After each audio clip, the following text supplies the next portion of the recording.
Welcome to the Money Tales podcast. I'm Cami Doder. And I'm Sandy Brager. In a world racing toward AI and automation, national speaker and advisor coach Laura Virili reminds us that the most powerful connections and lessons about money are still deeply human. From handwritten thank you notes to her teenage determination to buy a Camaro in cash, Laura's story is equal parts hustle, heart, and financial wisdom. Here are 3 key money topics you'll hear in this conversation. First, understanding the value of money begins with mindful spending and a clear sense of what truly matters. Second, money provides choices and freedom, especially for women navigating marriage, career changes, and even amicable divorces. And third, starting early and investing regularly helps build lasting wealth. It's important to teach the rising generation the power of compounding through small, steady contributions. Now it's our pleasure to bring you Laura Virili's Money Tales. Welcome, Laura Virili, to the Money Tales podcast. It's really special to be talking with you today. I am so excited to be here today, ladies. Before we dive in, I want to share a little story. I'm actually down in the city where I grew up. My mom, unfortunately, is at the hospital, but she's getting better. But it made me think about money as we spent the last couple days at this hospital that was, when I was growing up, tiny. And now it's a mini city unto itself, and it's just incredible. And the people working there are incredible. I've been walking back and forth to the cafeteria, and there's the donors area. I had the pleasure of actually spending some time in there and looking at these names and thinking of these families. Some aren't even on the wall. So many of us contribute, and you might not make the wall, and it doesn't matter. My family and I, my mom, are benefiting from all these philanthropists over the years who have funded this incredible hospital. And as a result, her care is fantastic. We are so appreciative. And I just think back to what this conversation is about: money and these families having money conversations among themselves and where they're going to give money and the impact and the ways it impacts, they don't even know. And I'm so appreciative of philanthropists and these donors who contributed to this hospital.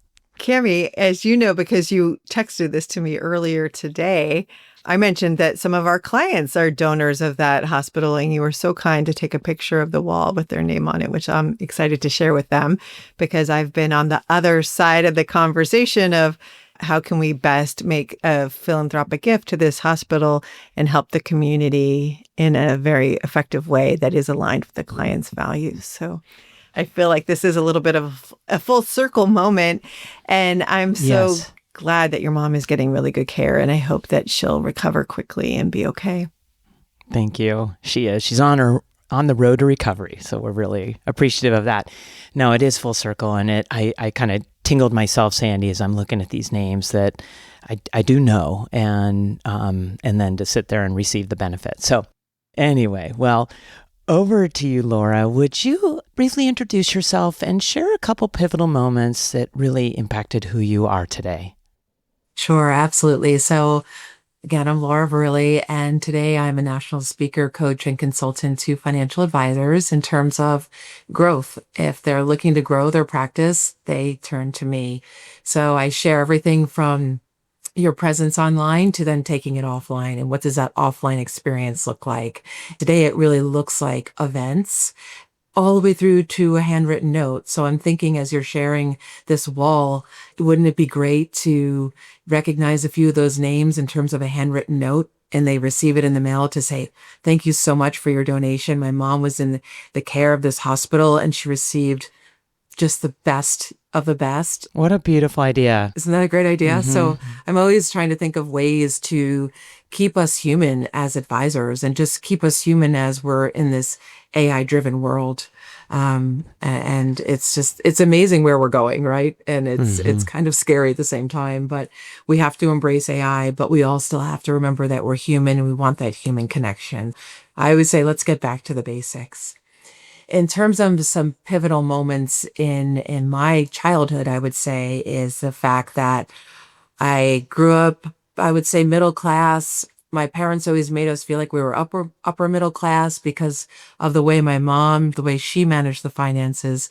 And she always had us doing chores. I had a list of chores for my mom. I had a list of chores for my dad every day when I got home from school. And these weren't short chores either. Like, it was mow the lawn, and it was the acre and a half. However, I did get paid for my chores. It started off with 10 cents a week when I was itty bitty folding socks. And I was like, gosh, this really stinks. So this was like kindergarten, first grade. I came up with like this sock folding machine, which sparked the entrepreneurial spirit, obviously. Then I eventually got up to 25 cents a week. And I'm the baby of three. So I have an older brother who's 6 years older and an older sister. And we were always busy. We were always working because my parents' philosophy was, if they're busy and working, they will stay out of trouble. Did you stay out of trouble? I seem to manage to do both, but Okay, good. not too much trouble, But my dad was the mayor. Eventually my dad was a mayor, so you don't want to be in trouble as a mayor's daughter. So my mom always shared with me to save 10% of what you earn from your gross. So that's what I did. And by the time I was 16, now I'm from Jersey girl, born and raised. In Jersey, we drive at 17, most other states at 16. But at 16, I was so flush with cash. Back then, the hot car was the Camaro IROC. Oh, yes, it was. And I was like, I need to have this car. Color red, please. Yeah, love it. I'm already excited. I was able to convince my parents that I should buy this car. The only point that I had in terms of being able to buy this car is, one, I had the cash for it. And two, we knew the previous owner. It was my sister's boyfriend. So he was selling it. I'm like, I need this car. So I bought this IROC Z at 16. It sat in the garage for a year. And then I just had the hottest car in town. And with my big hair, playing Bon Jovi, Whitesnake, the whole nine. Oh, you're really taking me back, Laura. You do get into a little trouble when you've got an IROC, right? But I paid for everything. I paid for the insurance. I paid for the gas. Like I paid for everything. So my mom taught me early on the power of saving and investing and basically having those buckets, right? We always learn that bucket strategy. So the long term, the midterm, the short term, the play money. So, down to, oh, I don't like this shampoo. And she's like, well, if you don't like Suave, then you can buy your own. I was like, okay. But then I also learned early on the power of money, right? So I went to college and I wanted to be a flight attendant. And they were like, no, you have to get a 4-year degree. And then after that, if you want to become a flight attendant, have at it. So I went skipping home from my guidance counselor's office with the red folder with the white letters FIT in the bottom. Because, of course, the guidance counselor says, what do you like? What do you want to do? And I said, I love fashion. I want to go into fashion. He's like, oh, that's easy. Pulls the FIT folder, Fashion Institute Technology folder off the wall. Okay, you can go to FIT.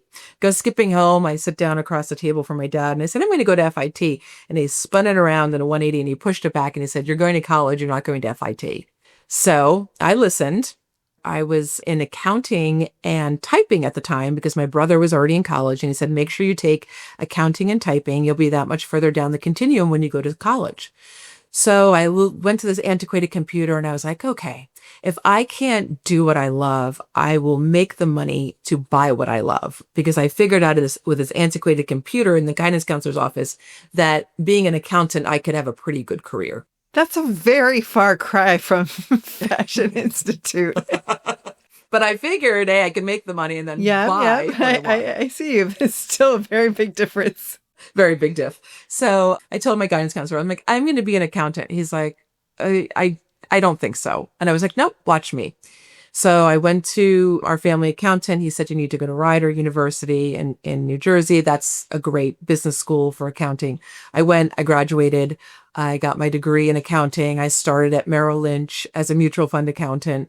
Back then, there was no internet. There was no email. I calculated the total returns for 185 mutual funds, printed them out, and walked them around to the portfolio managers and the marketing desk. Created great relationships. And after about a year of this, the marketing desk had an opening and they said, would you like to be in sales? Would you like to be an internal wholesaler? I said, yeah, get me away from this adding machine. So I interviewed and I got the position there, and I've been working with basically financial advisors ever since. I love these stories. There's so many messages there from your parents teaching you to work hard and then save, but also it seems like it was a bit innate in you, which is really cool. I'm curious, as you were graduating and choosing this job into accounting, were you driven by money? I'm just curious how you come out of school, your dad spins it, you're not going into fashion, you choose accounting. Help us understand that is kind of a big difference. Yeah.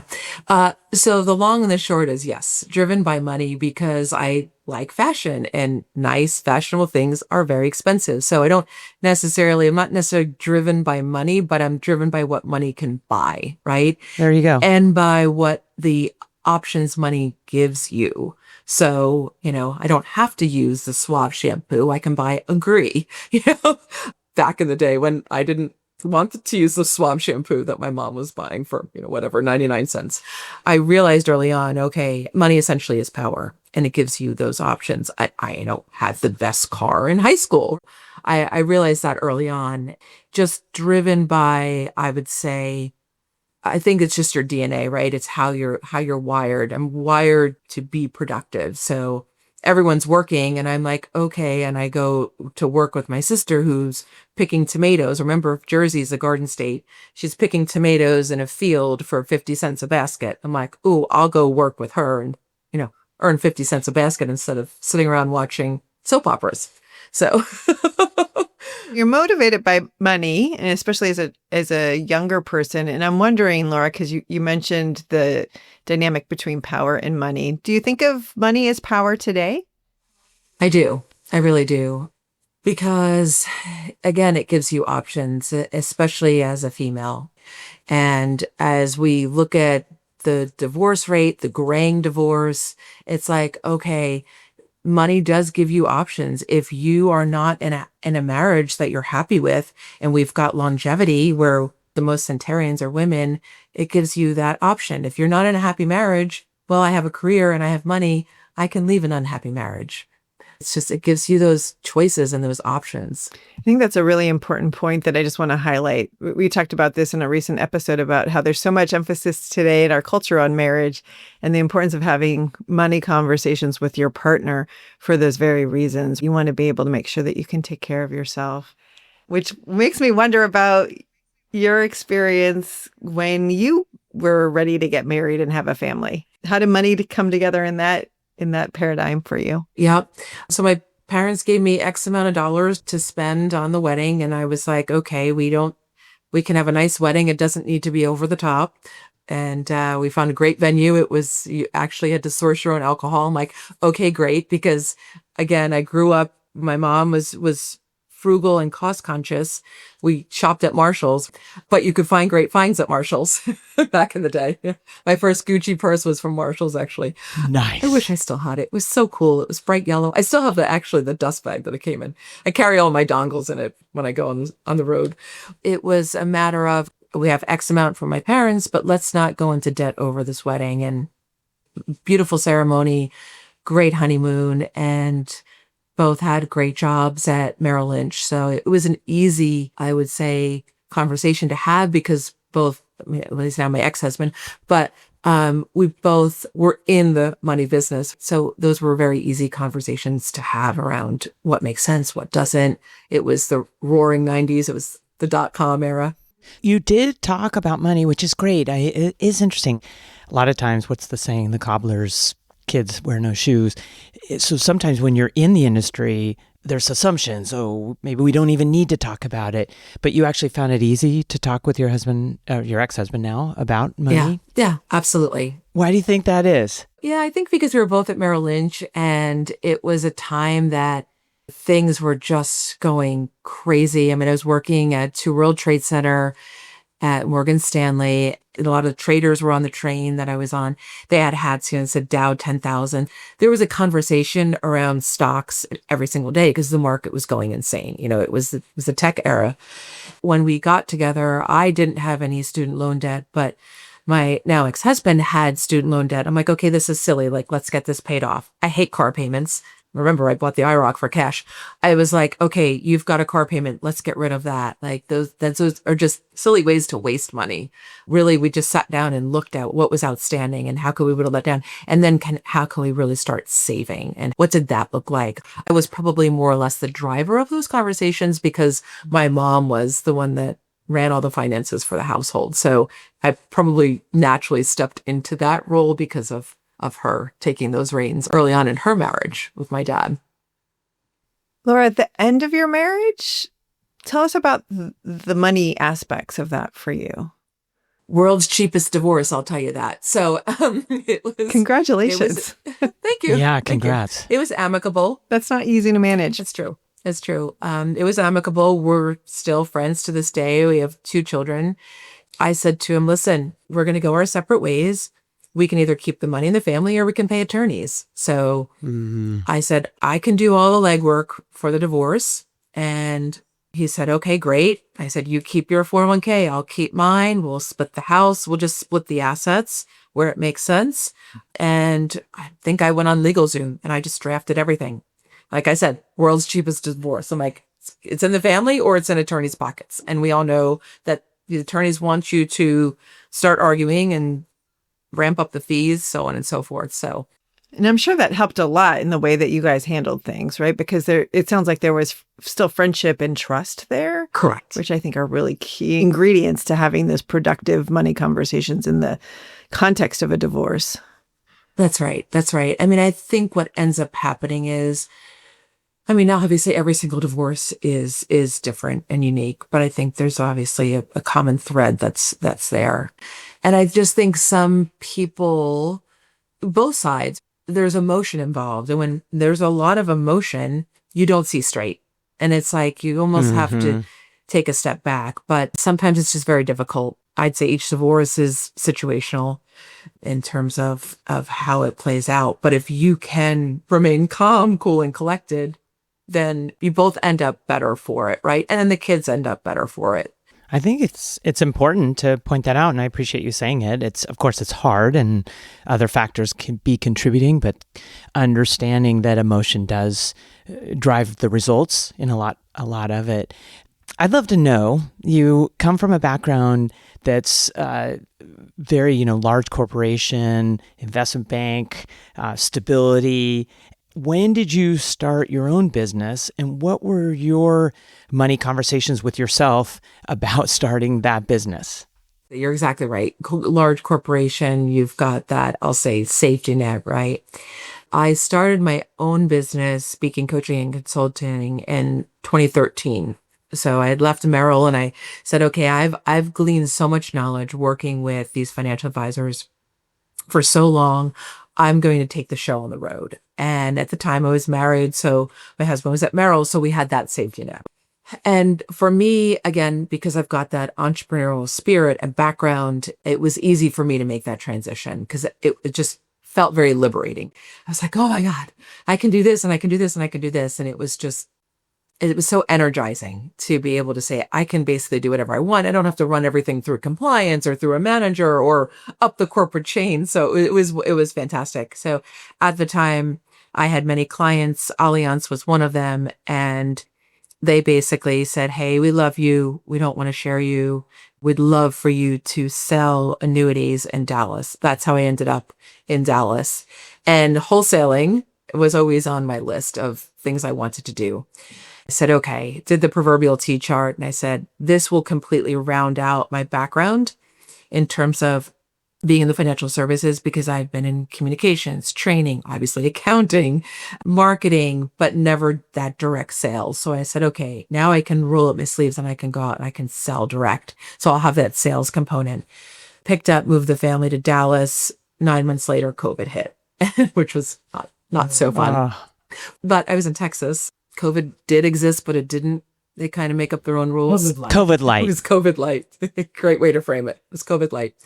But obviously we were still locked down. So I was able to really build up, I'll say, my book of business in the wholesaling world.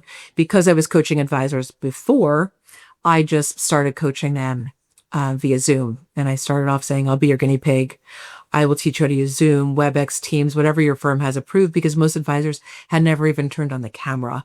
And if they did, we were looking up their nose, or the fan was on top of their head, or it was terrible.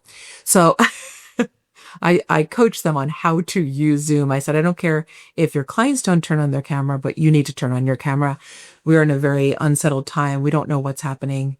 They need to see the whites of your eyes. They need to know that you, Mr. and Mrs. Advisor, are calm, cool, and collected. So law of reciprocity, I did for them, helped them through that time.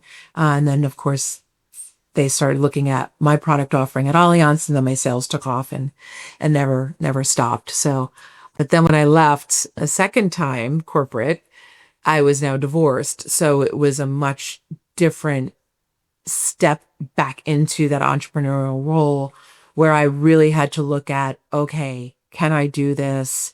Looking at my Rolodex, looking at my savings, and going out there completely on my own without that safety net. So tell us about that. It sounds very courageous, and congratulations on making that work, first of all. How did you do that? Because it is very different, it sounds like, the second time around. It is very different the second time around. So I had left Allianz and went over to the asset management side, because I said, okay, I have the distribution side. I've got the annuities, the insurance side. Let me further round out by going full circle back to the asset management. So I joined Pioneer Mutual Funds, which Mundy had purchased at the time. Mundy's the largest asset manager in Europe. So I had joined them. I was with them for about a year and a half, and then they were sold to Victory Capital. And I said, okay, am I going to wait around to figure out if Victory Capital is going to keep on the existing sales force? I'm like, you know what? I'm going to go back to doing what I love. That's speaking, coaching, consulting, and knowing that I did it before, I can do it again. And I approached it, obviously, with that level of confidence. And my Rolodex was much bigger at that point, because I was wholesaling for 5 years. So I had even a bigger Rolodex in terms of contacts and confidence, because I was like, okay, I went out and I wholesaled and I was extremely successful at it. And if I can do that, and I've already done the speaking, coaching, and consulting.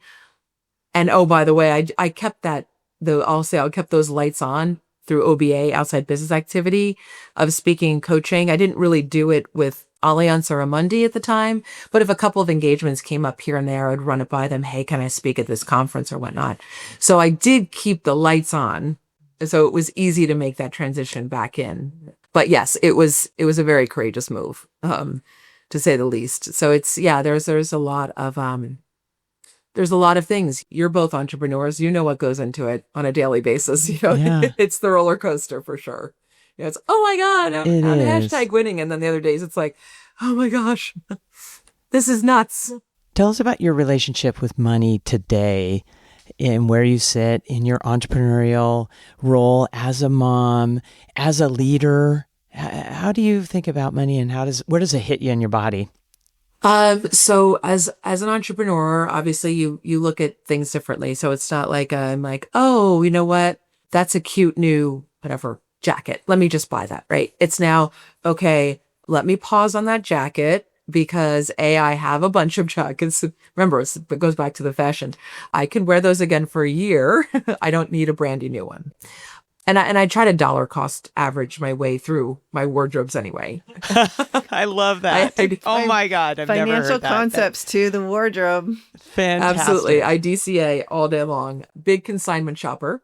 So that's how I DCA. And then if, there's a pair of shoes that I want, they're full price. Okay, well, I can buy those because I got this jacket for $125 when it's normally $900. Today, it's a great question. I look at money differently because I am fully self-employed, and I have to look at everything that I spend, because it's not like I'm getting that paycheck every 2 weeks. So the relationship has changed in, I take an extra beat when I'm going to purchase something, like, oh, I love that. And then I'm like, do I really need that? It's a great description. You take an extra beat. I love, the dollar cost averaging is incredible. I absolutely love that. It sort of hit that pause button. Yeah. to hit that pause button, and it's, do I really need that? And if you look at the brain, it works so fast.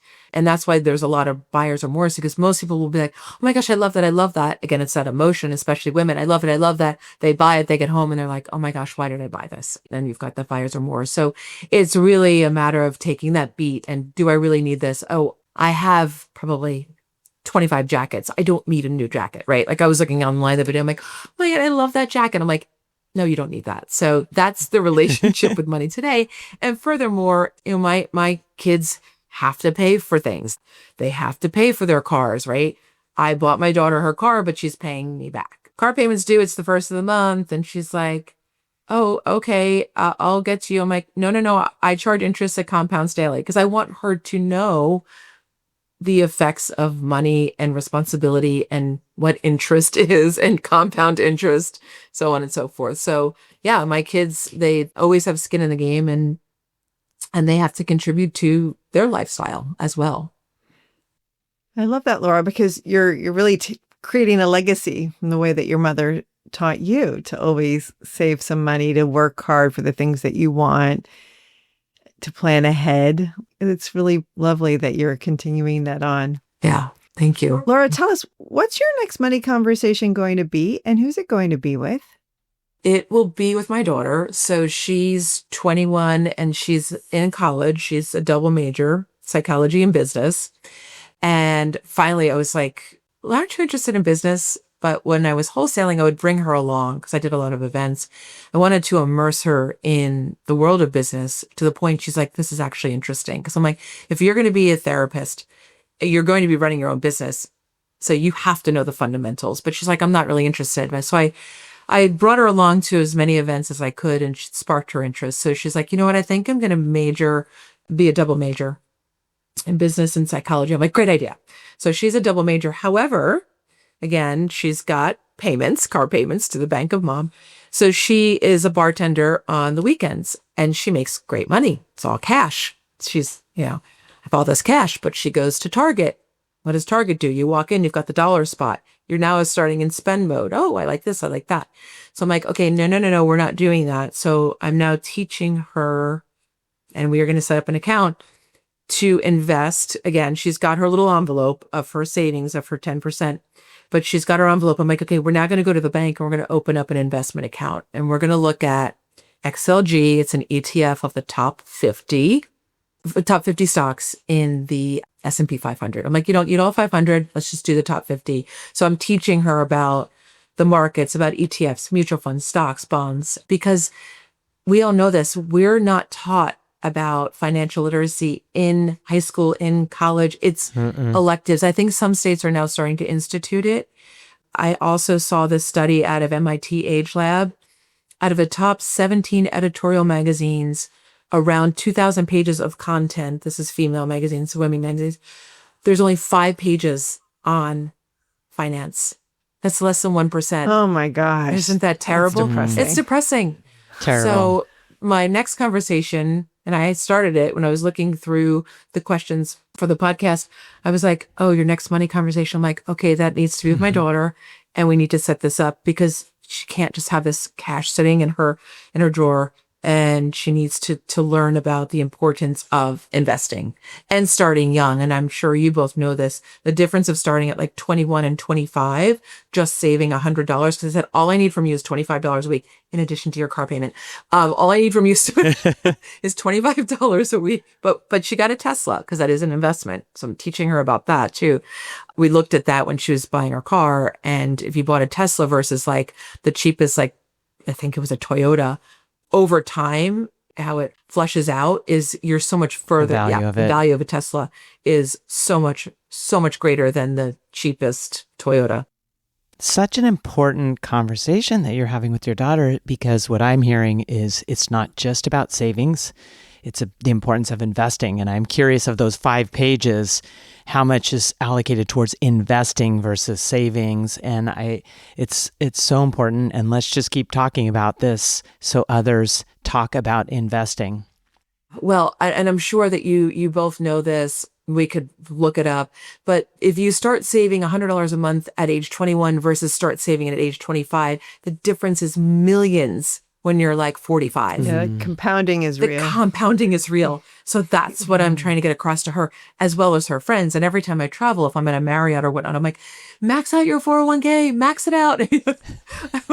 Pounding my chest like, Oh, paying it forward. Paying it forward. That's so great. Laura, well done. yeah, thank you. Thank you. I really try to get that message out there to, especially the females, because of what I just shared about the stats that it's not taught. And then we're also told, women are great with numbers and math and this and science. Right? Wrong. Completely wrong. Completely wrong. So as much as I can spread the word, if you will, like being on this podcast. Let's all do it. Yeah. It takes a village. Keep doing that. It takes a village, right? Yeah. Laura, would you share before we let you go, where's the best place for people to find you? So I have a website. It's lauravirili.com. Super easy. First name, last name.com. There's just one L. It's Virili, Virili. And of course, LinkedIn. Would love for people to connect with me on LinkedIn. I put a lot of stuff out there. I put a lot of stuff out there for free too, because I feel like I can pay it forward. That's beautiful. And thank you so much for sharing with us on Money Tales. Thank you, Laura. Thank you.